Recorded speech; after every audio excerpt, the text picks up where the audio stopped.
Right, the UK government exposed as utter imbeciles. Yeah. The UK doesn't have enough builders for Labour's 1.5 million homes. We all knew this. Anyone in the UK knew this. This isn't a revelation to anyone, apparently, other than the government. So for those that don't know, because I know I have a lot of American viewers here, and this is very, very specific to the UK, but it's comical and frustrating, so I thought we'd talk about it. The UK has a housing crisis. The average home in the UK, I think the average price is like £300,000 or something insane. Staggeringly high. Way, way, way outpaces salaries, and the average salary in the UK way outpaces inflation. It's just staggeringly high because we have an insane demand, because we have really, really strict planning regulations, and so we don't build a lot of houses. There was also something which wasn't highlighted by a lot of people, but the Tories, who were in power for 14 years, one of their largest donors were housing developers. So, a housing developer wants demand to be high for houses. They want to be able to make houses slowly, still make houses, but sell them for maximum profits. And so there's just lots of issues going on in the UK. So Labour comes in and goes, yeah, man, what we're going to do, we're going to build loads of homes. 1.5 million homes isn't enough anyway, because we keep letting in millions of people into the country, both legally and illegally. It's absurd that it's come to this. It's just basic mathematics. But here we are. So, yes, this is off what I would normally talk about, but I think it's worth covering just because it is absolutely insane. So if you enjoy a video like this, please do hit that thumbs up button and please do share it. If you're a returning viewer to the channel and you haven't already, please do hit subscribe. It really does help out.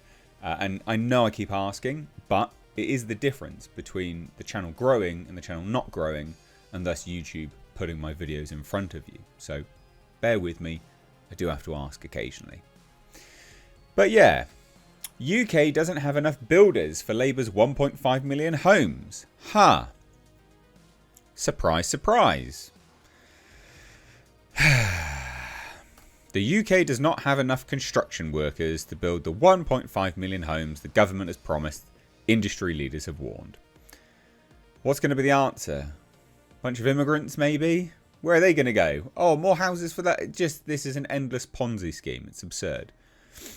So it says this: tens of thousands of new recruits are needed for bricklaying, groundworks and carpentry to get anywhere near the target, they told the BBC. The Home Builders Federation, so the HBF, along with the UK's largest house builder, Barratt Redrow, said skills shortages, ageing workers and Brexit were some of the factors behind the shrinking workforce.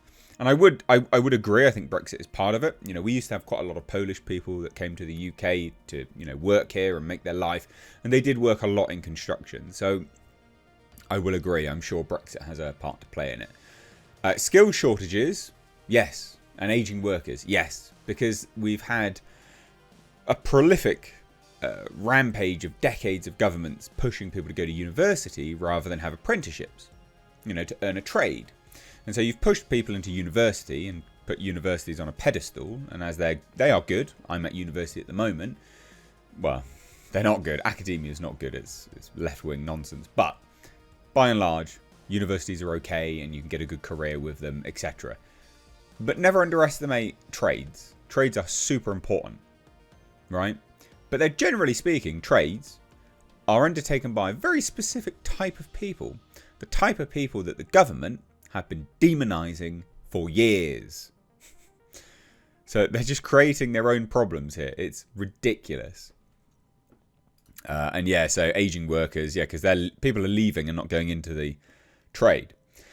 So the government confirmed that there was a dire shortage of construction workers, but said it was taking steps to rectify the problem.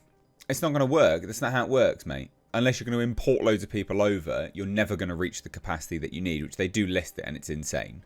So this is all nonsense. These are just lies. So last week, Keir Starmer repeated the pledge he made soon after taking power to deliver 1.5 million new homes in England by 2029. It's not going to happen.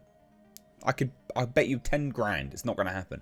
I bet you 1.5 million pound. It's not going to happen. It's just not going to happen. And on Thursday, he unveiled sweeping changes to the planning system and vowed to override blockers standing in the way of building the new homes. Yes, that's right. It's all that lovely green countryside we have. They're going to build all over it. Yeah!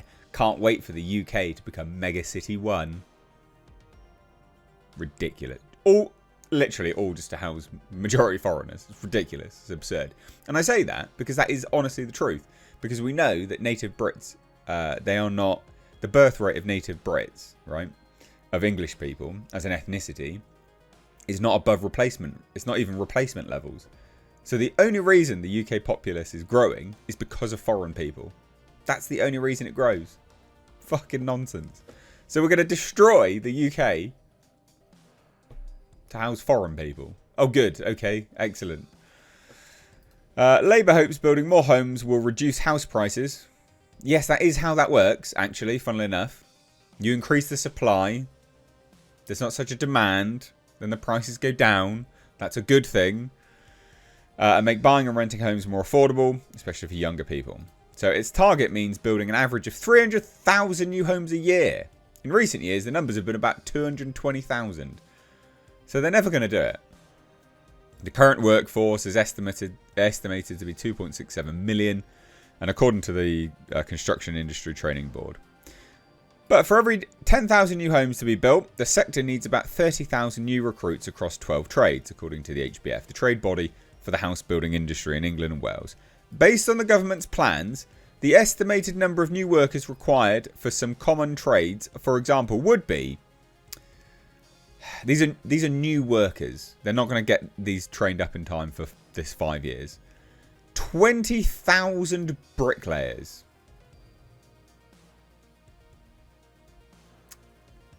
Yep, these homes are not being built. 2,500 plumbers. I mean, you could shit in a bucket, I guess. 8,000 carpenters. It's not happening. 3.2 thousand plasterers. It's not happening. 20,000 ground workers. Do I need to say it? Obviously, it's not happening. 1.2 thousand tilers. 2.4 thousand electricians. 2.4 thousand roofers. 480 engineers. Aye, right, yeah. We're really going to be building these homes. Anyway. So the HBF said, whilst the industry had the capacity to deliver current build levels, tens of thousands of new people will need to be recruited if we are to reach the target set out.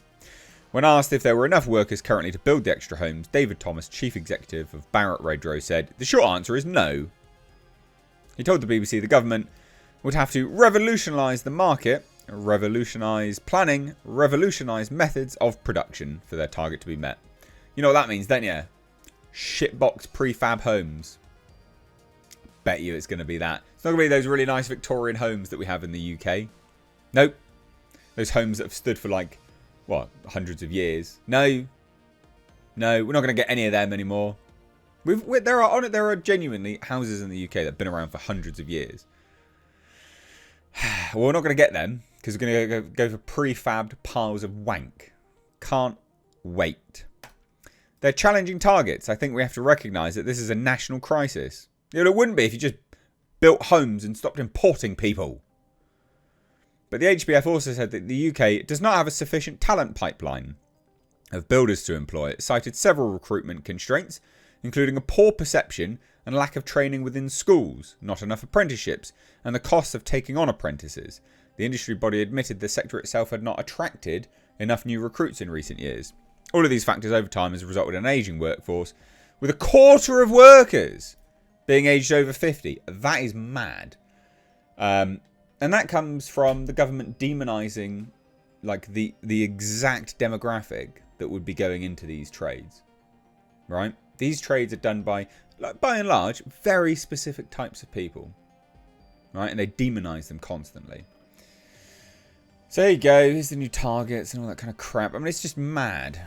Barratt Redrow boss, Mr. Thomas, and recruitment had not been helped by a drive in past decades to encourage young people into further education rather than trades. There you go. I said that. If you went back to the 60s and 70s, I think parents, teachers and the government were very happy with the idea that people became trades. Electricians, plumbers, bricklayers. The average rates of pay for these jobs are high, but the issue was more about availability of labour with skills, he said. An experienced bricklayer can earn around £45,000 per year. You Americans are going to be laughing at these numbers because what people get in the UK for their salaries are dog shit. It is just dog shit. Carpenters are paid about £38,000 a year. Electricians are £44,000 per year, according to government figures. That would account for like a relatively higher than average salary in the UK, by the way, guys, from the States watching this. Yeah, the UK is just falling apart. We're like a developing country at this point. Skill shortages have been an issue in the UK for some time, but the gap had been partially plugged in recent decades with workers from the European Union. Yeah, mainly Poland, to be fair. A recruitment pool which has dried up after freedom of movement. Right, there you go. So they're just going to try and bang out some EU people instead of... Yep, good. Excellent. Can't wait. The HBF said 40 to 50% of skilled workers had also left the industry following the 2008 financial crash, and restrictions have made it harder to recruit from overseas. Mr. Thomas said historically, the building sector had recruited a significant number of bricklayers from Eastern European countries, admitting that in hindsight the UK had been over-reliant on overseas workers, but it had been the norm. According to the last industry census, Romania, India and Poland were the most common countries of origin for construction workers from overseas. More than half of London's construction workforce are EU, EEA nationals. Last month, the government announced £140 million of funding to create 5,000 more construction apprenticeships. I mean, that's not exactly value for money, is it? 140 million just for 5,000 people. Fucking what a clown show. The government spokesperson said the Skills Hub showed it wanted to, quote, make sure this country takes skilled careers like construction seriously. But you don't, because you push people into university rather than the trades. Ministers received a blow to its plans from local councils charged with implementing the new targets in their areas, who said that they were unrealistic and impossible to achieve. Yeah, it's never going to happen. Both Barrett Redrow and HBF have welcomed the government plans, and HBF said a more pro-development policy approach would enable the industry to invest in the people and land needed to increase housing supply. There you go. So, yeah, UK government lied. Their figures were terrible. Just like every single government, they always do this. And there's absolutely incentives behind closed doors. Like I said, one of the largest donors to the Tories were housing developers. And they're incentivised to keep the housing supply high. So, the demand high, the supply low. And how do you do that? Well, you just keep importing people. That is definitely one way to do it. So anyway, there you go. Don't have much else to say. Great. Good times. Anyway, there you go. Leave your thoughts down below.